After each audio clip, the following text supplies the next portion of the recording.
This is something that might shock most flat owners. Singapore's most popular property belief is also the most dangerous lie. I hear it all the time from everyone, from families, from retirees, even from young couples buying their first flats. And especially on social media, flat owners have commented like it's a given. In fact, I've been attacked. Well, verbally at least, for saying this. And it always sounds the same. They say, don't worry, one day the government will take care of it. Or worse, by the time my flat gets old, I'll no longer be around. But here's the truth. Very few people want to acknowledge the eventual reality. A flat, when it reaches the end of the lease, is worth $0.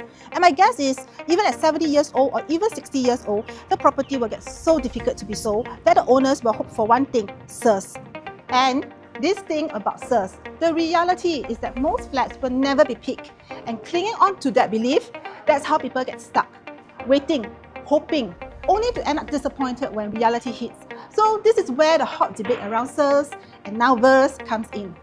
Especially after National Development Minister Chee Hong Tat talked about VERS recently about how it will affect owners of old flats in time to come. For you who are staying in a 40-year-old or older flat, you might think that, nah, VERS is still far away, I still have decades to be affected. Or in fact, you might not even know how VERS will affect your 40, 50, especially 60-plus-year-old flats. Either way, what you don't know could hurt you, and I hope this video can shed you some light.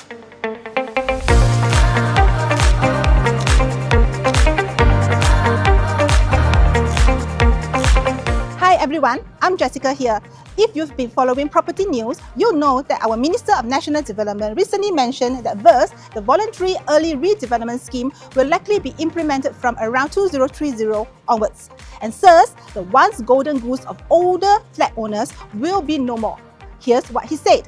Unlike the Selective En bloc Redevelopment Scheme or CERS, which involves precincts with high redevelopment potential, there's less financial upside with VERS because the flats will be older and hence the terms will be less generous.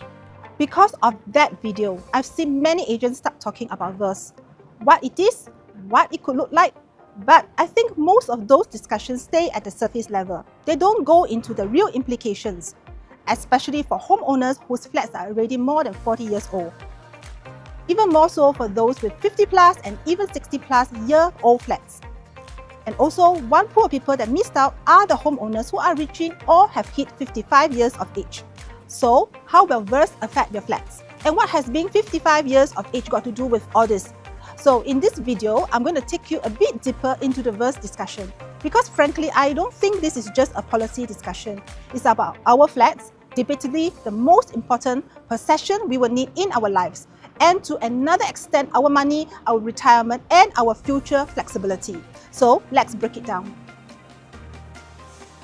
Let's start with CERS, the Selective En bloc Redevelopment Scheme launched decades ago.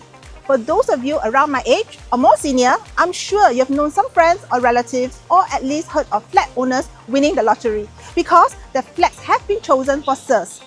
I mean, they were compensated with a good amount of cash or given a new flat nearby that could even have a completely fresh lease. Sounds nice, doesn't it? But here's the reality.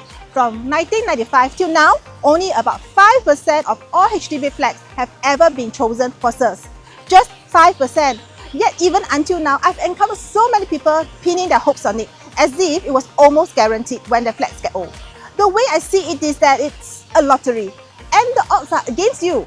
And even when you do get picked, it's not always a bed of roses. Take the 2022 case at Ang Mo Kio Avenue 3 for example. Yes, these are the flats here behind me. Older owners then were offered new flats under their CERS. But in order to take them, they had to top up cash. Yes, some could afford it, but unfortunately many could not. So instead of striking gold, they ended up stuck, stressed, or forced to downsize. That's the reality of CERS no one likes to talk about. But anyway, there's no need to talk about CERS because Minister says there's no more plan to continue CERS. We currently have no plans to do any more CERS. Instead, the government will now focus on VERS, or Voluntary Early Redevelopment Scheme. Chee Hong Tat also added that VERS will only kick in from around 2030 to 2035 and only for flats that are about 70 years old. This will likely happen in the first half of the next decade. We will continually review our processes as we go along and progressively scale up VERS by the late 2030s. So, what's the difference with VERS? Well, it's voluntary, meaning it's not enforced, and residents can vote no to the en bloc. In this case, there are 3 additional layers of challenges to getting an en bloc of your 70-year-old flat.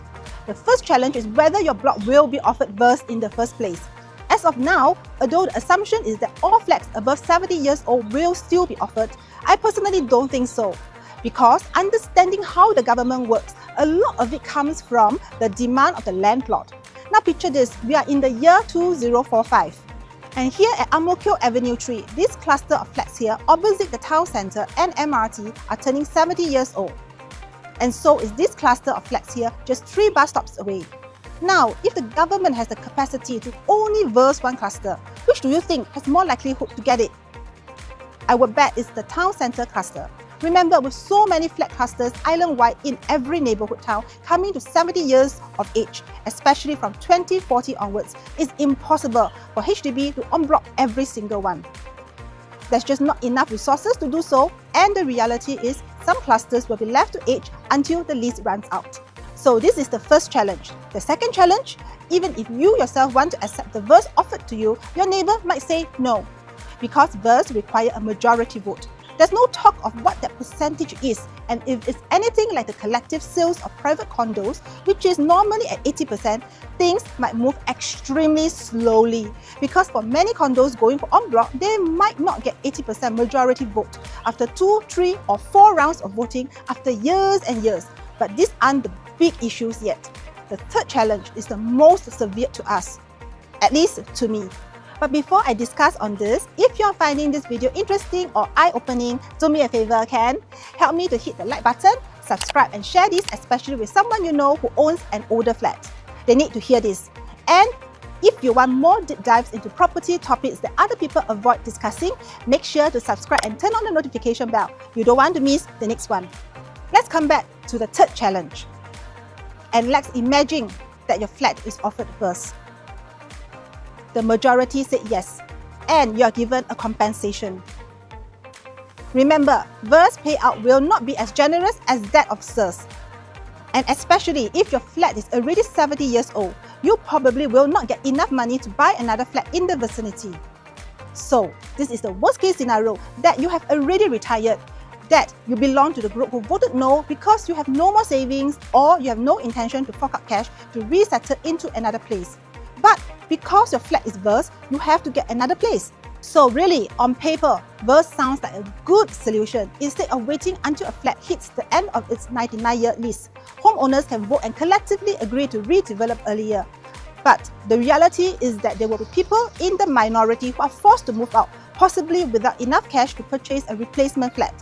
And so, it's the problem with that CERS case in Ang Mo Kio all over again. But everything that I said is hypothetical.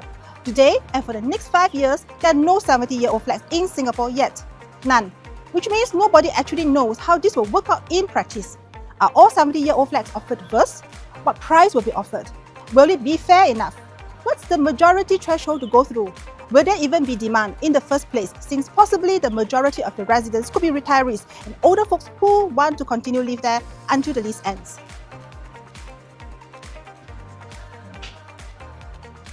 And here's another thing where it gets even trickier, and that's when you hit 55 years in age. That's because once you hit 55, CPF rules change. As at 2025, the full retirement sum is 213,000.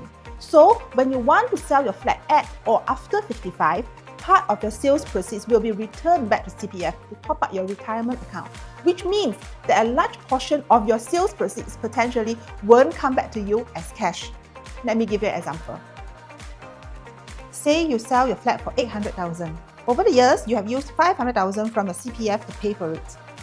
When you sell, you need to refund that 500,000 plus accrued interest, say 150,000 back into CPF. Now, if you are already 55 and your retirement account hasn't yet reached the full retirement sum, 213,000 in 2025, then a big chunk of that refunded CPF money will need to go back into your RA. So let's say your RA in your CPF is 113,000 at the point of your sales. Then you need to top up 100,000 of the sales proceeds back to your RA. So a simple calculation will leave you with 50,000 cash. In fact, it will be even lesser if you calculate the stamp duties, the administration fees, commission to the agent, and so on. So really, for flat sellers past 55, this can mean that after selling, you are left with far less usable money on hand to purchase your next property than you thought, which limits your flexibility to upgrade, to right size, or even to help your kids with their housing. This really happened to a potential seller of mine who thought he could just sell and downgrade easily. But now, much of his sales proceeds are trapped in his CPF RA account, and that limits his options in getting another flat. So, at this point, you're asking, what has being above 55 got to do with VERS? Here's the thing, all of us feel smart when we know enough of something to know we are right? But the problem usually arises when we don't know enough of something to know we are wrong. No one does. I don't know if I'm wrong. You won't know that you're wrong too. So, essentially, VERS is such an unknown that we won't know if it will positively or negatively affect property prices today. Because no one knows enough of VERS. Well, some keyboard warrior will claim they know, but I don't. In fact, if you think about it, the government might be wrong about the whole VERS thing too. No? I mean, could there be a possibility that the majority of residents who are offered VERS say no? Maybe because most of the people are already old and they don't want to move anymore. Then, if that becomes a trend and there's no more land in the 2060s or 2070s to rebuild anymore, would they revert to CERS to take back flats on a compulsory manner? So while I don't know the effect of VERS, I know there could be a chance that prices of flats, older flats especially, could be negatively affected. Coupled with the already known negative effects of lease decay, negative equity from CPF accrued interest for older flats, even those from 40 years old, and that I may have to top up my retirement account if I'm 55 or older, hence losing more usable cash and CPF to finance my next property. I would rather err on the safe side. That means if I'm given a choice to sell my older flat and there are still demand on my flat, I'd rather not take the chance to wait for VERS to affect the value of my flat in 5 to 10 years, especially if it's a certainty that if I sell my old flat today and I can buy a newer one without topping up much or at all. Don't need to remind me about who will buy older flats, because there will naturally be willing buyers who potentially won't have to worry about lease decay. So, if you come to me as the seller of an older flat, I'll serve you professionally to find you the best buyer.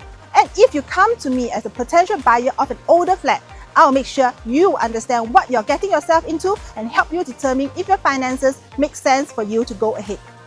These things are part of the many things other agents don't talk about. In fact, I don't think any other property YouTube channels have gone into such a depth of consideration. Because it's not just about CERS or VERS, or even the policies that have an effect with CPF and with your age. It's about the hard truths. The uncomfortable conversations that when I discuss, people call me a fearmonger or an unethical agent that just wants to push a sale. Regardless, I think you still should need to know. Firstly, CERS. Only 5% of flats ever got it. Even then, many had to top up to move into replacement flats. And even if you bought an older flat recently hoping for CERS, it's no longer something the government offers anymore. Next, VERS. It's not happening till 2030 and only for flats around 70 years old, none of which exist today. And when it happens, no one will know if older property prices will be adversely affected. Third, CPF Rules. Once you're past 55, a big chunk of your property sales proceeds could get locked back into your retirement account. Then, that could largely affect your options. So, this is what I urge you to consider. You don't have to agree with me, you can even say I'm wrong. But do consider this. If your flat is already 40 to 50 years into its lease, and or you are approaching 55 in a few years, waiting for the property market to continue to pick up may not be the smartest strategy. In fact, the longer you hold on, the fewer options you may have, because the next property you change into will get more expensive too. That's why I always tell my clients, don't make property decisions based on wishful thinking. Make them based on facts, numbers, and timing. And if they don't know the facts, numbers, and timing, talk to someone who has the knowledge and experience.